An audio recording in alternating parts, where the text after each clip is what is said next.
many homes were affected.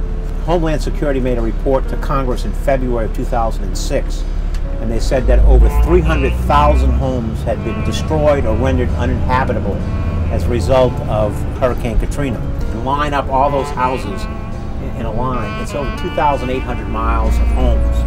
And that's the distance from Charleston, South Carolina to San Francisco. And that's just how many homes were affected in this situation.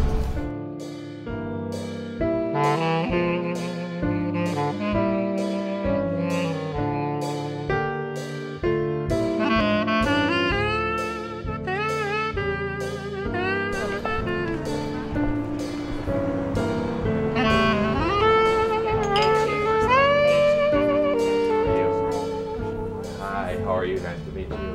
Holly Johnson. Hi, how are you? Hi, Gabrielle Showman. Hi, very nice to meet you. It's awfully nice for all of you to come, and I'm just delighted on behalf of the city that you come to New Orleans. And you're here at a really crucial time right now. This is really a city, a tale of two cities in many ways. I mean, if you're down here in this area, as you go in the French Quarter, we really don't look much different than what we did before Katrina. But as you go into Lakeview and the Ninth Ward and New Orleans East and some of these areas that you've seen on television, you're going to see a very different story. A city that is very much devastated right now and trying to work its way out. And from a healthcare perspective, we really have been hurt a lot. The number of doctors that we've lost, the number of hospitals that shut down, the number of hospital beds that don't exist today that existed before, the number of beds for mental health care is really depleted.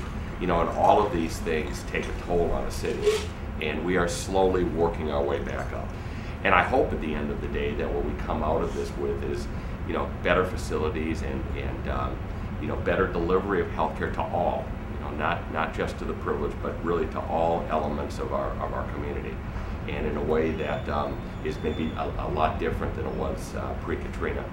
But in the meantime, we've got to deal with the short term, and that is just getting our doctors to stay here and doctors to come here, and the few hospitals that we have to continue to be open and to try to, from an economic standpoint, to try to make it right now. So what you're doing of bringing equipment and bringing your time and your effort and your resources to Tulane and Children's is just such an invaluable part of our community here in terms of what they do for our kids is just tremendous. So on behalf of the city, formally, I have a proclamation I'll just quickly read to you that I brought to you that says that this council recognizes Baseball Wives Charitable Foundation for their donation of medical equipment and supplies to Tulane Lakeside and Children's Hospitals, and their continued dedication to support organizations and programs that provide help and resources to those in need. In the name of and by authority vested in the City Council of the City of New Orleans and signed by all of our council members. So congratulations, and thank you very much. I'll hand this to one of you.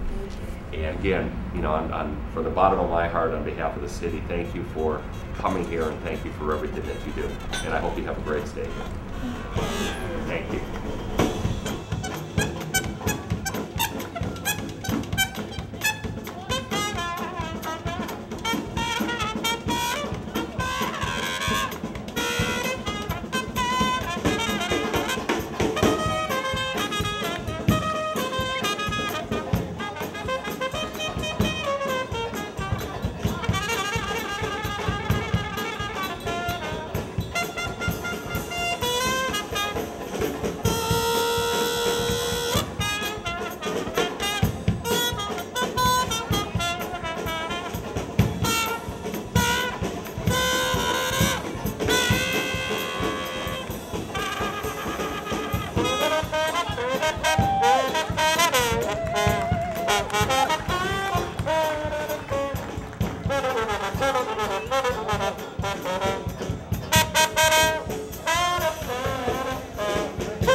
back of what's happening here. What you're seeing with the devastation, this was not an act of God. Katrina did not do us in. It was a result of the negligence in designing our levees by the federal government. And we have to keep telling our story, because this is a city that is an American city, and it's a city in desperate need of more help nationally. You can't forget an American city, and you certainly can't forget an American city when the fault of what occurred to put it in that place was really the federal government. So go back and tell that story, that don't forget New Orleans. It's worth keeping, it's worth preserving, and it's worth trying to get us the help.